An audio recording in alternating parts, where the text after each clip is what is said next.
말씀은 사도행전 24장 14절에서 16절입니다.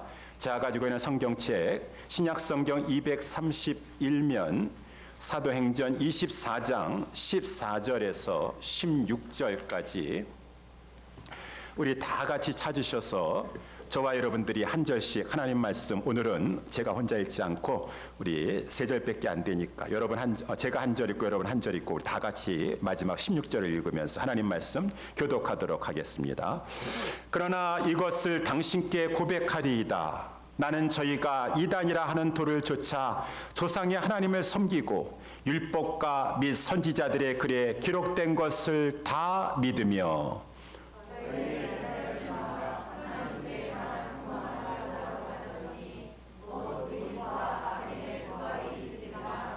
다 같이 이것을 인하여 나도 하나님과 사람을 대하여 항상 양심에 거리낌이 없기를 힘쓰노라. 아멘. 본문의 말씀을 가지고 복음을 전파하려는 주님의 계획과 우리의 믿음 생활이라고 하는, 좀 제목이 길지만 우리 이 제목을 생각하시면서 우리 말씀을 살펴보도록 하겠습니다. 그렇습니다. 주님은 복음을 전파하려고 하는 계획을 가지고 계세요. 이것이 주님의 가장 큰 관심사요, 우리 주님의 마음에 담고 있는 계획인 것입니다. 이 계획을 실현하기 위해서 주님은 사람을 사용하신다라고 하는 것이요. 많고 많은 사람 중에 주님의 그 복음 전파의 계획을 위하여서 쓰임 받는다, 그 사람 복 있다라고 하는 것입니다. 내가 너를 주가 쓰시겠다 하라. 내가 너를 사용하겠다. 얼마나 축복인 것입니까? 이렇게 이 세상에서는 그러기 때문에 하나님의 손에 붙잡힌 바 되어서 복음 전파를 위해서 쓰임받는 사람들, 성도들이죠. 교회들이 있다라고 하는 것이죠. 이제 사도행전에서 하나님께서 저 로마까지 복음을 전파하는데 많고 많은 사람 중에서 내가 바울을 사용하겠다. 물론 다른 사람들도 사용하시지만 바울을 사용하시겠다라고 했으니 하나님께서 그러기 때문에 바울 구원시켜 주셨어요. 로마까지 땅끝까지 복음 전파하는데 사용하시려고. 그러니 바울이 그 고백한 대로 저는 행복자인 것입니다. 제가 하나님 앞에 구원받은 것만 해도 감사한데 나는 죄인 중에 괴수입니다. 회방자요, 핍박자요, 포행자요. 이러한 내가 구원받은 것도 감사한데 이 죄인 중에 괴수인 나를 가지고 하나님 복음 전파자로 사용하시다니요. 그가 이렇게 고백하고 있지 않습니까? 하나님은 우리 예수 그리스도께서는 바울을 로마까지 복음을 전파하는 데 사용하려고 하세요. 그래서 지난 우리 주일날 이 사도행전 23장 11절 말씀에 우리 주님께서 바울에게 찾아가셔가지고 바울아 담대하라. 너가 예루살렘에서 나의 일을 증거한 것과 같이 저 로마에서도 증거해야 될 것이니라. 내가 그러한 로마의 복음을 전하는데 너를 사용할 계획을 가지고 있으니 내가 너를 붙잡고 있고 내가 너를 사용하려고 하는데 어떠한 일이 있어도 너를 해할 자가 없을 것이니라. 담대하라 라고 하는 말씀을 우리 23장 11절에서 살펴보았습니다. 담대하라 라고 하는 것은 이렇게 주님이 그 영광스러운 복음 전파일을 하게 하는데 마귀가 그 복음 전파자를 막 회방하고 방해한다라고 하는 것입니다. 그러니까 그 마귀의 회방과 방해 앞에 두려워가지고 무서워서 그 복음 전파하는 일을 손에 그냥 이렇게 내려놓으려고 하는 그런 행동, 마음 잡지 말라라고 하는 것이겠죠. 마귀가요, 저 주님을 얼마나 미워하는지 모릅니다. 예수 그리스도를. 그래서 예수 그리스도께서 특별히 그 마음에 소원하시는 복음 전파하려고 하는 그 일을 하는 것을 방해하려고 회방하려고 하는데 주님을 공격할 수 없으니까 주님이 사용하려고 하는 교회와 성도들을 막 위협하고 공격하여서 그 주님이 하시고자 하시는 그 일을 하지 못하도록 무산시키려고, 그게 공격하는 것이, 방해하는 것이 마귀의 하는 일이라고 하는 것입니다. 그렇지만 아무리 마귀가 주님의 계획 속에서 하나님의 일을 감당하려고 하는 그 복음 전파자를 방해하고 해방하려고 한다 할지라도 주님이 그 자를 주님이 섭리 가운데 보호하여 주신다, 지켜주신다. 우리 지난 주일날 그래서 말씀을 살펴보지 않았습니까? 성도를 보호하시는 우리 하나님의 섭리다라고 하는 제목으로 우리 말씀을 살펴보았어요. 그래서 우리 지난 주일에 살펴본 대로 막 이 공회원들이, 저 사람들은 다 마귀가 뒤에서 조종하는 사람들이에요. 이게 바울을 불러들였습니다. 공의 앞에 세웠습니다. 이제 예수님도 그 거짓 모함을 뒤집어 씌워가지고 십자가에 죽였던 사람들입니다. 아주 거짓 모함에 능숙난한 사람들입니다. 이제 바울 공의 안에 들어와가지고 이제 서게 되었어요. 5만 가지 거짓 이 모함을 다 이제 뒤집어 씌워가지고 바울 죽이려고 했는데 갑자기 이 바리새인과 사두개인들 자기들끼리 막 싸움이 일어나게 돼가지고 결국은 그 일을 성사하지 못하게 되었어요. 그것이 우연인가? 아니에요. 하나님이 배후에서 섭리하신 것이다. 우리 지난 주일날 말씀을 살펴보지 않았습니까? 그랬더니 저들이 막 분해하는 것이요. 절호의 기회를 놓쳐버렸구나. 바울을 죽일 수 있는 기회를. 우리가 바울을 죽이겠습니다. 이 바울을 죽이겠다고 40여 명의 사람들이 저들이 당을 지어가지고 동맹을 했는데 바울을 죽이기 전엔 먹지도 않고 마시지도 않겠습니다. 라고 맹세까지 해가면서 바울을 잠깐 부르기만 했어요. 그러면은 뭐 공의에 세워놓고 그런 것도 필요 없습니다. 아주 길에서 매복하고 있다가 우리는 생명 걸고 바울을 길에서 죽이겠습니다. 라고 했습니다. 그런데 이 일을 어떻게 바울의 생질이 알게 되었어요. 조카가 알게 되었어요. 이제 그것도 우연인가? 우연 같지만 발견하게 하시고 듣게 하시고 보게 하신 것도 하나님의 섭리라고 하는 것이에요. 그래가지고 이 바울의 생질이 그 사실을 가지고 저 영문 안에 들어가가지고 바울에게 알려주고 바울은 백부장을 통해서 천부장에게 이 사실을 전해주도록 하라. 천부장이 듣고도 그것을 무시했다면 소용이 없을 테인데 하나님께서 천부장의 마음을 감동시켜 주셔서 안 되겠구나. 바울을 예루살렘에 두면은 저자들이 지금 무슨 일을 벌일지 모르겠으니까 저 총독이 있는 가이사라로 바울을 아주 그냥 수백 명의 그 군사로 엄호해가지고 바울을 그곳에 좀 보내야겠구나 라고 했으니 그 모든 것이 아무리 저 마귀의 세력들이 바울을 막 복음 전파자를 예수님이 복음을 로마까지 전파하는 것을 방해하려고 바울을 공격한다 할지라도 하나님이 바울을 지켜주신다라고 하는 것을 지난 주일날 우리 말씀을 살펴봤다라고 하는 것이죠. 그런데 오늘 본문의 사도행전 25장에서도 계속 이어지게 되는 것이요. 오늘 25장 읽진 않았지만 1절 말씀에 보게 되면은 24장이죠. 24장 1절에 보게 되면은 닷새 후에 저들이 막 또 너무 분해하는 것이에요. 바울이 이제 가이사라로 가 있어요. 닷새 후에 대제사장 아나니아가 어떤 장로들과 이 한 변사 더둘러라고 하는 그때 아주 유명한 이 로마 법의 해박한 지식을 가지고 있었고 말을 아주 잘하는 달변이었던 그러한 이 전문가가 있습니다. 변호사와 같은 그러한 사람이 있어요.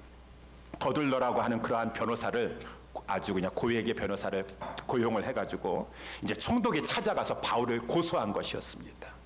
그래가지고 오늘 본문의 말씀은 그러한 내용부터 시작되는데 이 더둘러라고 하는 자가 로마법을 잘 알고 있었다고 이렇게 되어 있어요.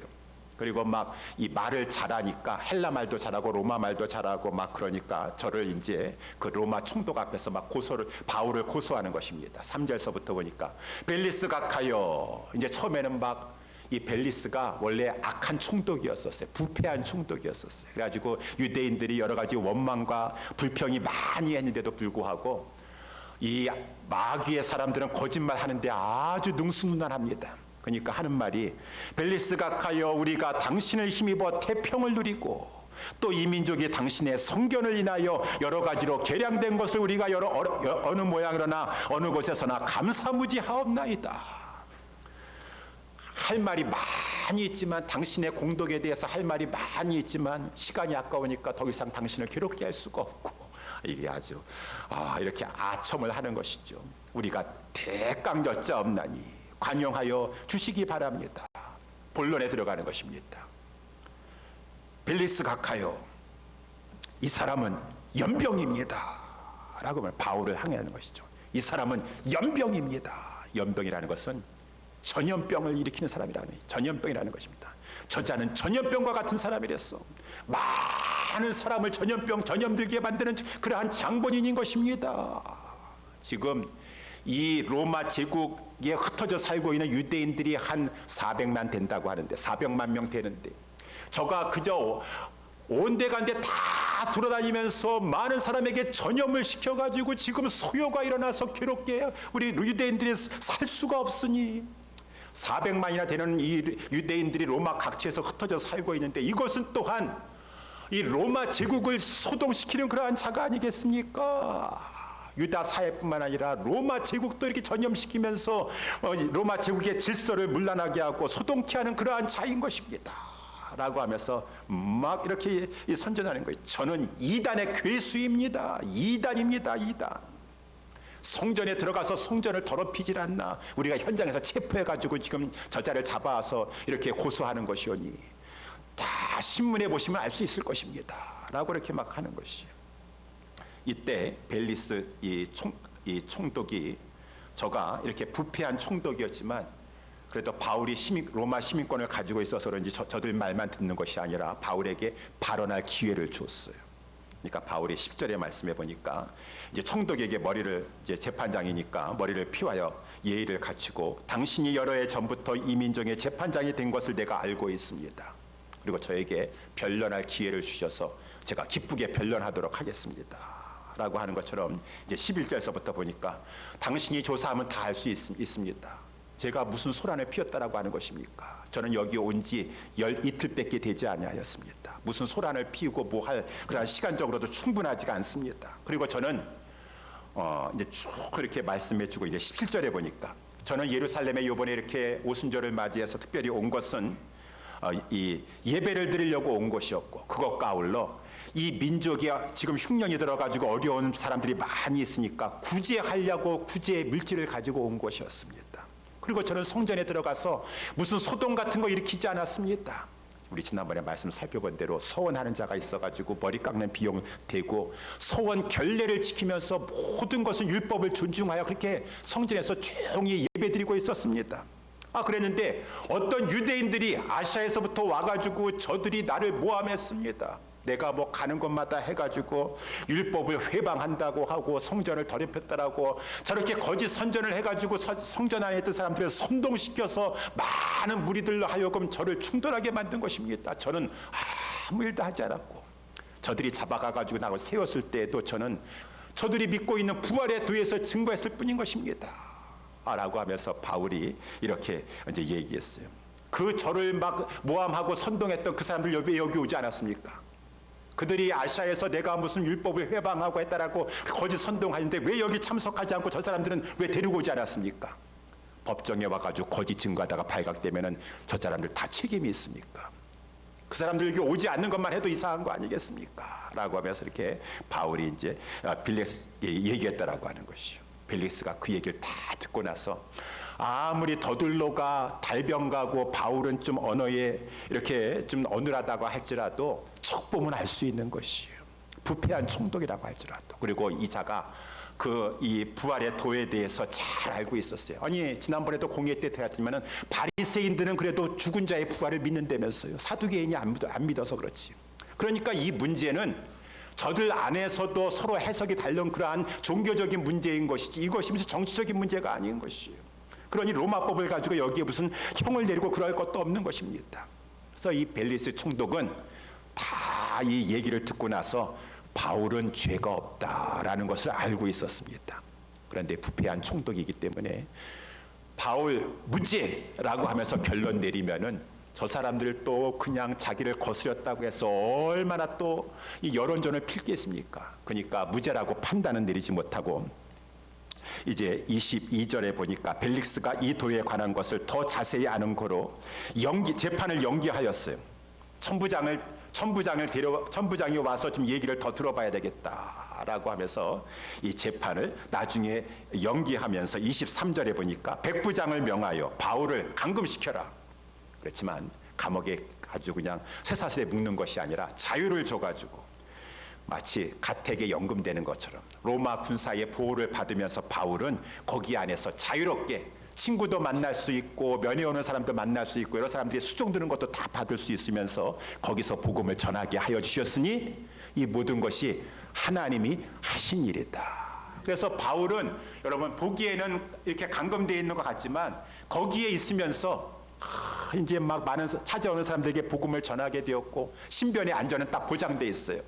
특별히 이제 계속해서 불려 나아갑니다. 이제 벨리스 총독이 부패해가지고 이제 사임하게 되고 나중에 이제 베스도 총독이 오게 되었어요.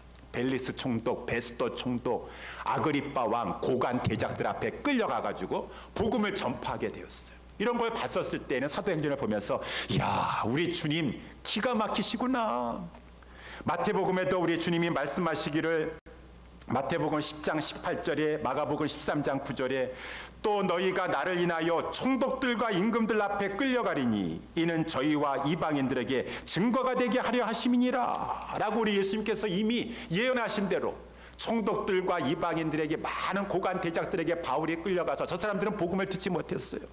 베드로 사도와 요한 사도가 예루살렘에서 복음을 전한다 하시라도, 일반 평신도들은, 이 사람들은 복음을 들었다 하시라도 저 총독들이라든가 그런 사람들은 복음을 듣지 못하였는데, 하나님께서 이렇게 기가 막히게 저 총독들 앞에, 고관 대작들 앞에 가가지고 바울이 복음을 전하게 하여 주셨으니, 이 모든 것이 주님이 복음 전파의 계획을 가지고 모든 것을 지금 섭리하고 계시다, 일을 이루어가고 계시다, 그 일에 바울은 쓰임받았다라고 하는 것을 보여주고 있다라고 하는 것이죠.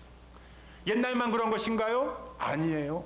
지금도 주님은 살아계셔서 하나님 보좌 우편에서 모든 것을 다스리시는데, 세계의 역사도 주관하시는데, 그 가운데 하나님께서는 복음 전파를 통하여 당신의 백성을 구원하는 일에 최우선적인 관심을 기울이시고 계시는 것이다. 그 일을 펼쳐나가고 계시다. 그 가운데 주님의 계획 가운데 쓰임받는, 바울과 같이 쓰임받는 성도들, 사람들, 교회가 복된 줄을 믿으시길 바랍니다. 예.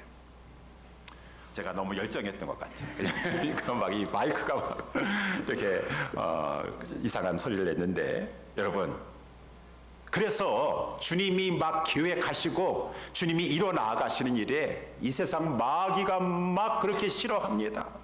그래가지고 회방하고 막 방해하려고 해요. 그렇기 때문에 주님의 계획 속에 들어와서 지금 복음 전파하려고 하는 사람은 우리 주님이 말씀하신 것처럼 담대해야 돼요. 담대해야 돼요. 그 담대하려면 어떻게 해야 되는가? 담대하여서 복음을 잘 전파하려면 바울과 같이 오늘 본문에 말씀 나와 있는 대로 믿음을 가져야 된다라고 하는 것이에요. 어떤 믿음입니까?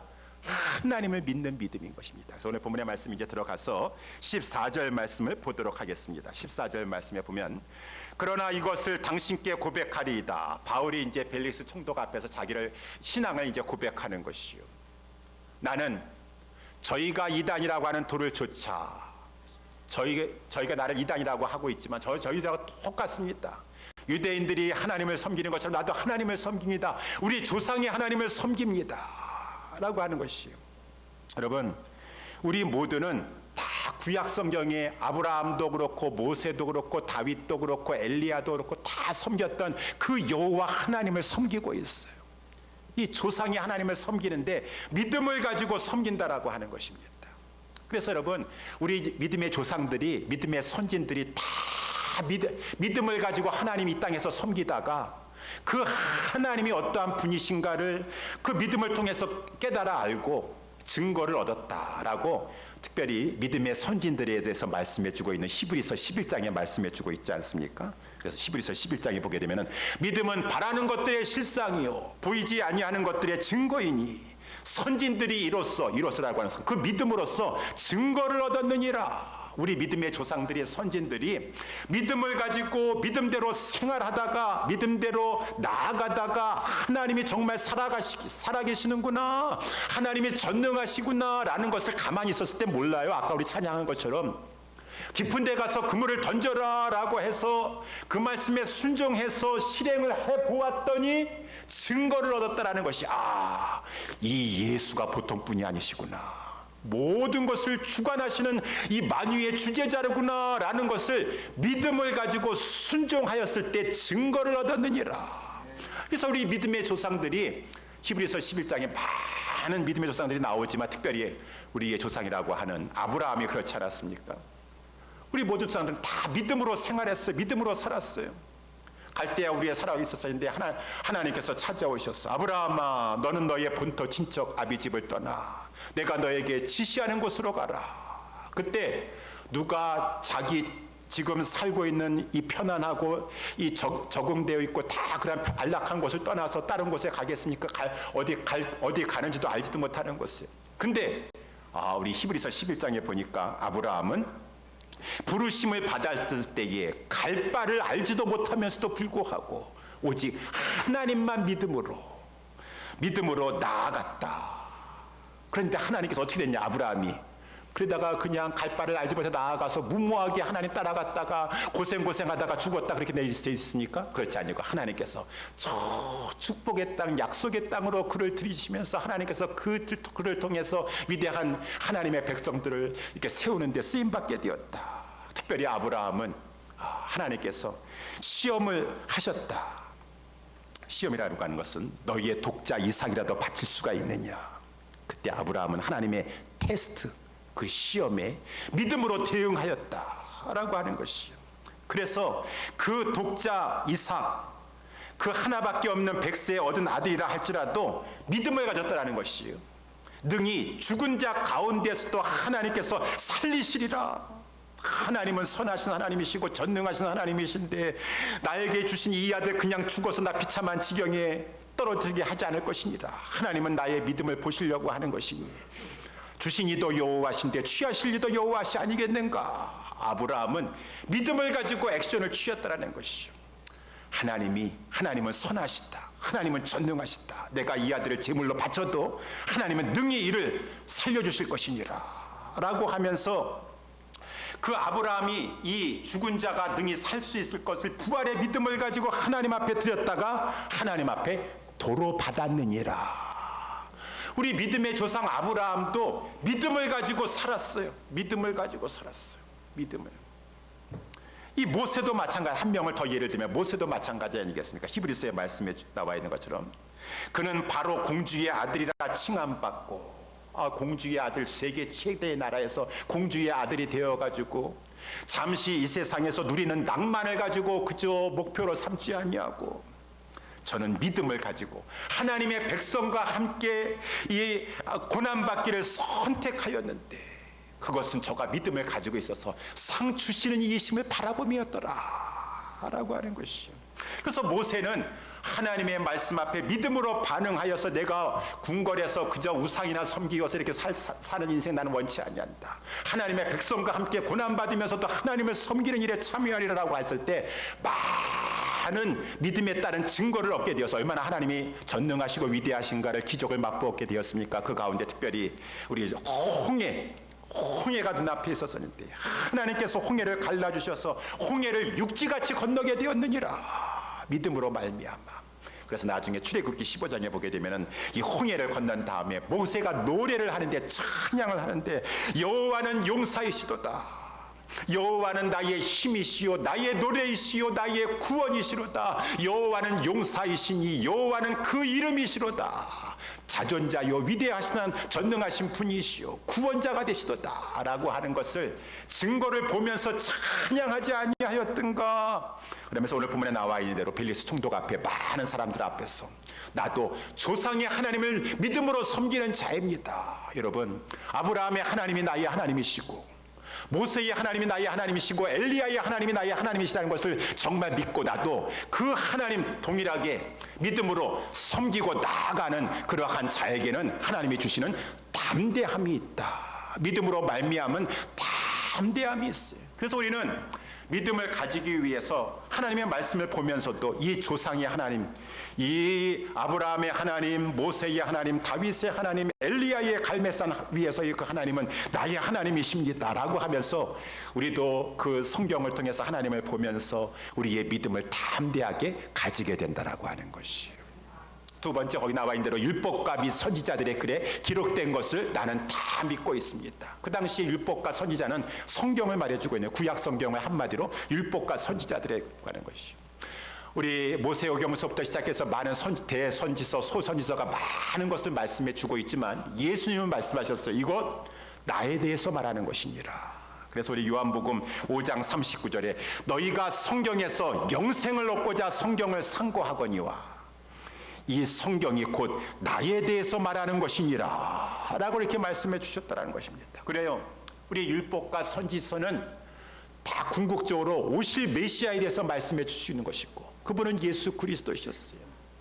이사야서에서도 말씀해 주시기를 오실 메시아가 처녀의 몸에서 처녀가 아들을 낳으리니 그 이름을 임마누엘이라 하게 하리라. 다 예수 그리스도에 대해서 예언해 주고 있는 그런 말씀 아니겠습니까? 그가 인간의 몸을 입고 처녀의 몸에서 이 땅에 죄 없으신 자로 오시게 될 것이니라. 그런데 이사야서 53장 말씀에서도 보게 되면 우리가 잘 알고 있는 것처럼 그가 찔림은 우리에게 허물을 인하며 그가 상함은 우리의 죄악을 인함이라. 그가 징계를 받음으로 우리가 하나님과 평화를 누리게 되었고 그가 채찍에 맞음으로 우리가 죄병에서 나음을 입게 되는 것이니라.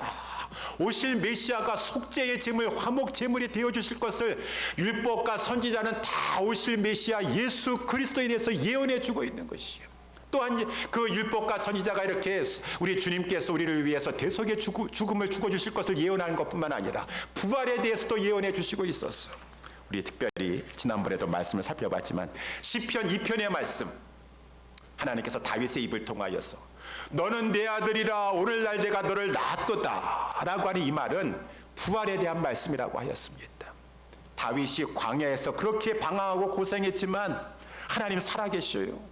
다윗을 완전히 그 바닥에서 높이 올려주셔서 이스라엘의 왕이 되게 해주셨어요. 그가 완전히 죽었다가 살아난 것 같이 그것은 부활을 말씀해 주고 있는 것이에요. 그것처럼 우리 예수 그리스도께서 우리를 위해서 십자가에 죽으시고 장사 지낸 바 되었지만 하나님께서 그 예수님을 부활시켜 주심으로 말미암아 너는 내 아들이다. 그가 하나님의 아들이신 것을 부활을 통하여서 만 백성에게 하나님께서 공포하여 주셨고 그가 내가 세운 그 하나님의 아들이요 구원자이도다 라고 말씀해 줬고 시편 16편에서도 다윗은 기도하기를 주의 거룩한 자로 썩음을 보지 않게 하여 주시옵소서 라고 기도하였지만 이 말씀은 오실 메시아에 대한 예언의 시예요. 다윗은 죽어서 장사된 바 되었지만 주의 거룩한 자로 썩음을 방치 않게 해주시옵소서. 우리 주 예수 그리스도 다윗의 후손으로 오신 예수 그리스도께서는 썩음을 받지 아니하고 죽으셨다가 부활하셨느니라 라고 이렇게 말씀해 주고 있는 것이에요.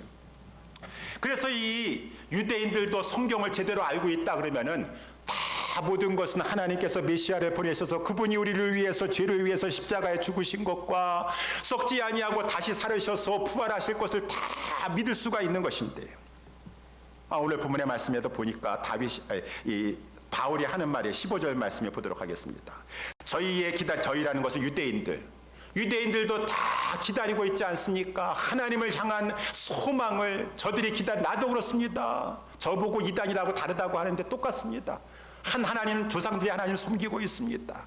그 율법과 선지자의 말씀대로 우리 구주 예수 우리 메시아를 저는 믿고 있고 그가 예수 그리스도를 믿고 있을 뿐만 아니라 나는 부활의 소망을 저들과 똑같이 가지고 있습니다. 그 부활은 곧 의인과 악인의 부활이 있으리라 라고 하는 것이죠. 여러분 이것이 이제 이 바울이 의인과 악인의 부활이라고 말하고 있는데 이것이 성경에서 말씀해 주고 있고 예수님도 말씀하셨어요.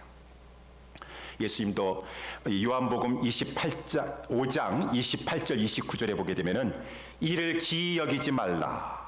무덤 속에 있는 자가 다 그의 음성을 들을 때가 오나니 선한 일을 행한 자는 생명의 부활로 그 다음에 악한 일을 행한 자는 심판의 부활로 무덤에서 나오게 될 것이니라. 이 말은 무슨 말이냐면은 여러분 우리 주님이 이제 부활 승천하셨어요.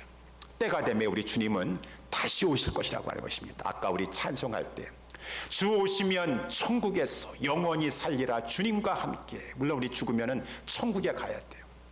그렇지만 천국에 가서 그 말할 수 없는 좋은 것을 누리는데 우리 이 몸 가지고서 영원히 가서 누리지만 몸을 가지고서는 누릴 수가 없어요.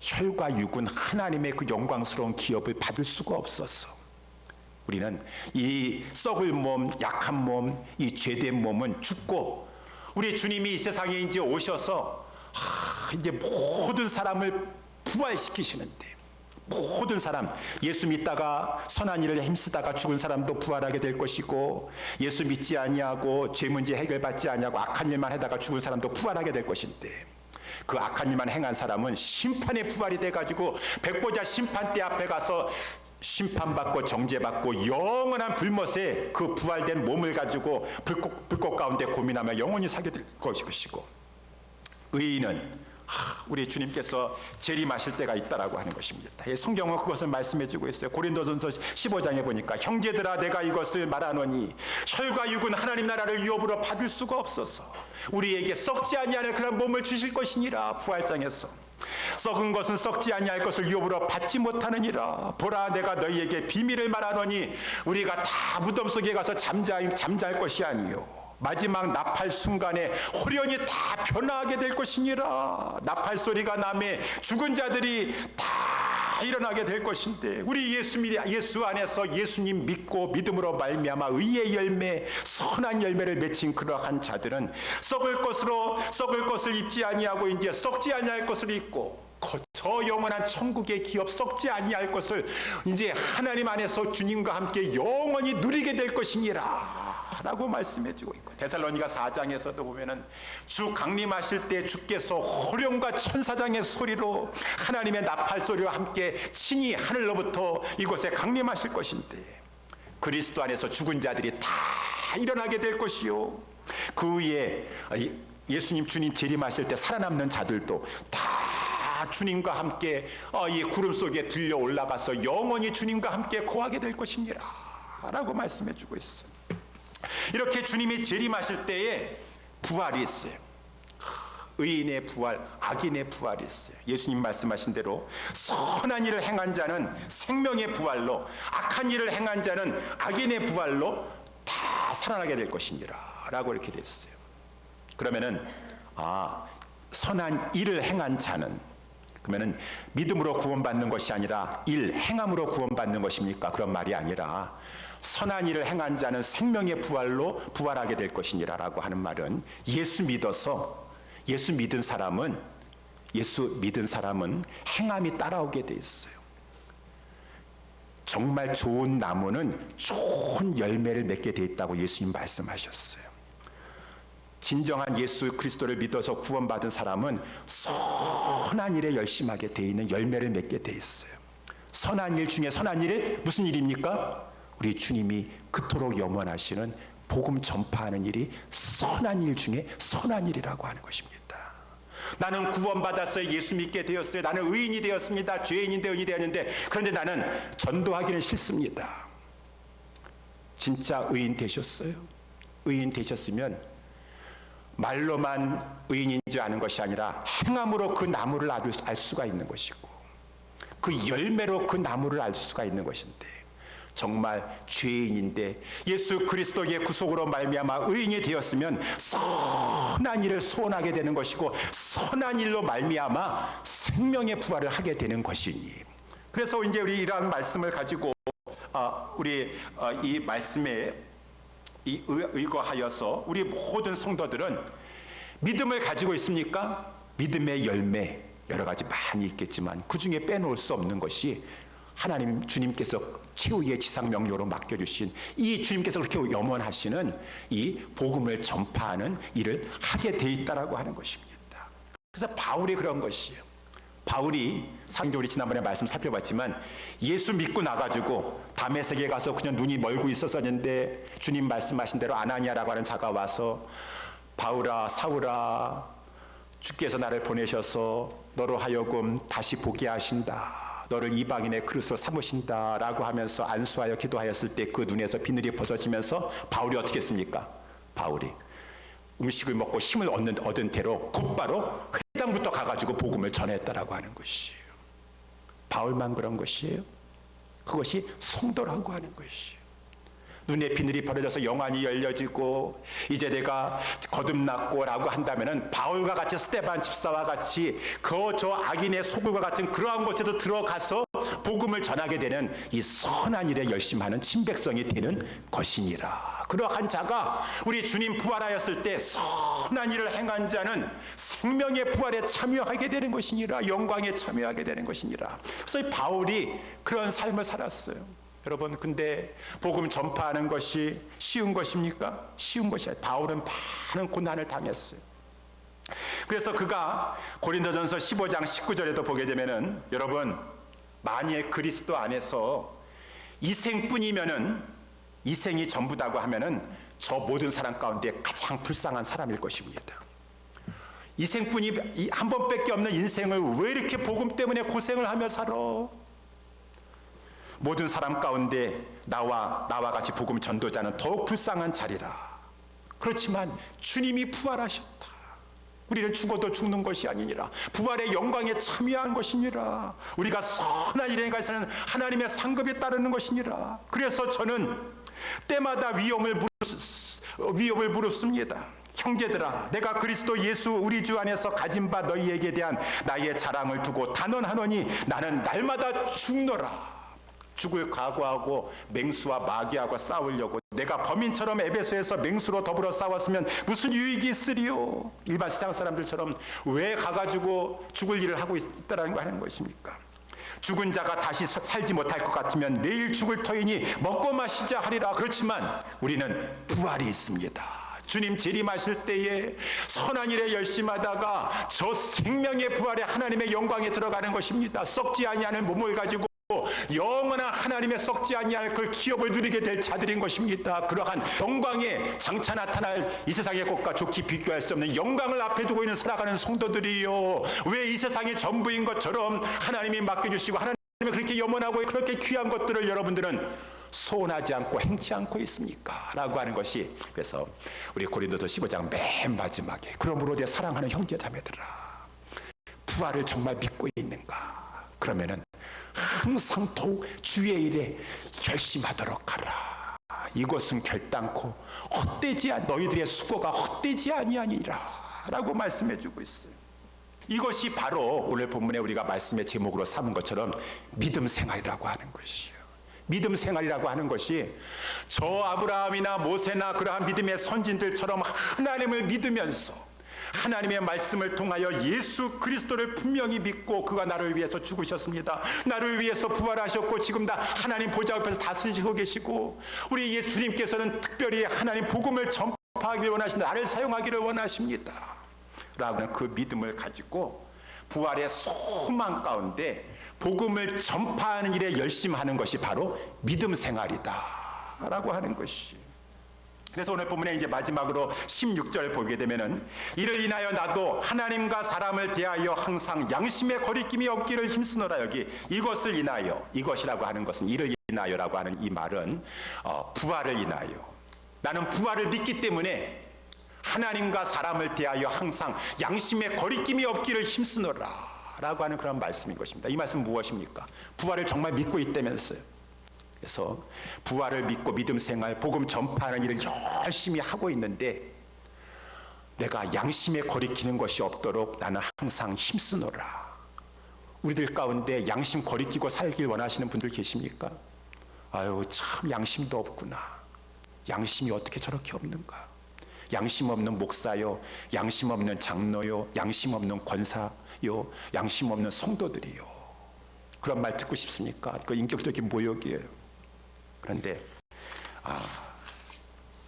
양심이 없다라고 하는 것은 무슨 말씀? 오늘 말씀에 근거했을 때 우리 주님이, 우리 하나님이 그렇게 은혜 베풀어 주셨는데, 우리 주님이 그렇게 원하시는데, 나를 사용하려고 하시는데, 우리 교회 사용하려고 하시는데 저 못하겠는데요. 양심이 있으세요? 그래서 우리 찬송가 185장에 보게 되면은 내 너를 위하여 몸버려 피 흘려 내 죄를 속하여 살 길을 주었다. 살 길 주었더니만은 그 죽을 것 살려놨더니만은 자기 몸만을 위해 살려고 하네. 양심이 있는 거예요. 너 위에 희생했건만 너 무엇하느냐? 내 죄를 대속했건만 너 무엇하느냐? 이러한 것이 우리 양심이 우리를 막 호소하고 꾸짖는다라는 것이죠. 다른 사람은 얘기하지 않아도 양심이 살아있다고 한다면, 양심이라고 하는 것은, 특별히 선한 양심이라고 하는 것은 그 자체는 하나님의 말씀은 아니에요. 근데 거듭난 자가 선한 양심을 가지고 있으면 하나님의 말씀에 근거하여서 내 속에 있는 내 양심이 나를 책망합니다. 깨웁니다. 얘야, 너 주님이 그토록 하나님은 독생자를 주셨고 예수님이 너를 위해서 몸버려 피 흘려 내 죄를 속하여서 살 길을 주었었는데 너 주님이 그렇게 염원하는 것, 그렇게 원하시는 것을 너는 그토록 하기 힘들어하느냐? 그것을 위해서 바울이 바울 되게 하신 것은 로마까지 복음을 전파하게 하려고 하심이요, 우리를 살려주신 것은 제사장이 되었고 하나님의 택한 자가 되었어 만방에 그 하나님이 이루어놓으신 아름다운 덕을 선전하려고 해둔 것이라고 말씀해주고 있는데 너 양심이 있느냐? 라고 하면서 내 마음속에서 양심이 나를 팍 깨운다는 것이죠. 그러면 양심이 살아있는 사람은 하나님 앞에서 하나님 죄송합니다, 제가 양심 없는 그러한 자로 살고 싶지 않습니다 라고 하면서 그 양심의 꾸짖음을 받고 꺼리낌이 없도록 힘쓰는 것이죠. 복음을 전파하겠노라, 복음을 전하겠노라. 사람에 대해서도 마찬가지요. 죽어져 가 있는 사람들 보면 양심도 없어요. 요즘은 얼마나 사람들이 양심이 없는지 막 전철관에 가가지고 여자가 막 어떤 험한 사람한테 막 지금 막 폭행을 당하고 성폭행을 당하고 있는 사람들이 그걸 보고 나서도 막 셀폰으로 동영상만 찍고 앉아있대. 그런 게 막 뉴스에 나오고 막 그러더라고. 참 양심 없어요. 빨리 신고를 하든가 누가 가서 말리든가 그 사람 죽어가고 비명소리를 막 하고 있는데 양심이 없어가지고. 구원받은 하나님의 성도들에는 양심이 있다라고 하는 것이. 찬송가에도 조금 있다가 부르겠지만 이런 찬양이 있지 않습니까? 258장. 물 건너 생명줄 던지어라. 누가 저 형제를 구원하랴. 보아라, 저 형제 빠져간다. 곧 생명줄 던져서 구원하라. 생명줄 던져, 생명줄 던져, 물속에 빠져간다. 생명줄 던져, 생명줄 던져, 지금 곧 건지어라. 이 찬송가 밑에 보면은 이 찬송 가사를 또 곡을 쓰신 목사님이 계세요. 여기 뉴저지에서 태어나시고 목회하셨던 에드윈 스미스 어포드라고 하는 그런 목사님이신데, 이 목사님이 한 번은 이렇게 그 해안에 있다가 이 난파선이 있어가지고 막 배가 침몰해가지고 막 사람들이 물속에 빠져가는 것을 이제 보게 되는데, 그것을 이제 그 인명구조대원들이 그것을 보게 되었어요. 그래서 막 인명구조선을 막 타고 가가지고 지금 생명줄 막 구명조끼와 구명 이제 이 보트나든가 막 이 구명 이 튜브 같은 것을 막 던져주게 되는 것이에요. 그러니까 이 인명구조대장이 막 하는 얘기입니다. 구조대원들에게 빨리 가라, 빨리 가서 생명줄을 던져줘라. 물속에 빠져간다. 생명줄 던져줘라. 검은 파도를 건너서 생명줄을 던져라. Throw out the lifeline across the dark wave. 지금 그 캄캄한 밤에 그 파도를 고로질러서 가서 이 라이프라인인 이 생명줄을 던져주도록 하라 라고 하는 그 광경을 목사님이 이렇게 보면서 영감을 얻으셨어요. 그렇구나. 지금 영적으로 막 사람들이 지옥을 향해서 불구덩이 속으로 막 가고 있는 지금 우리 이웃들이 막 사람들이 막 죽어져 가고 있습니다. 여기에서 나는 구원받았으니까 나는 간신히 어떻게 그래도 구명조끼라도 얻어 있게 되어가지고 죽지 않게 되었어요. 근데 지금 내 손에 구명조끼와 구명보트 생명줄을 가지고 있으면 나는 다른 사람 죽든지 말든지 상관하지 않고 나만 지금 보트를 조끼를 입었으니까 나는 살 것이야 라고 해가지고 가만히 있으면은 양심이 없는 거겠죠. 그러니까 이 찬송가를 이 목사님이 이제 가사를 쓰시면서 생했어. 물 건너 생명줄 던지어라. 누가 저 형제를 구원하라. 보아라, 저 형제 물속에 빠져간다. 생명줄 던져 구원하라. 생명줄 던져 구원하라.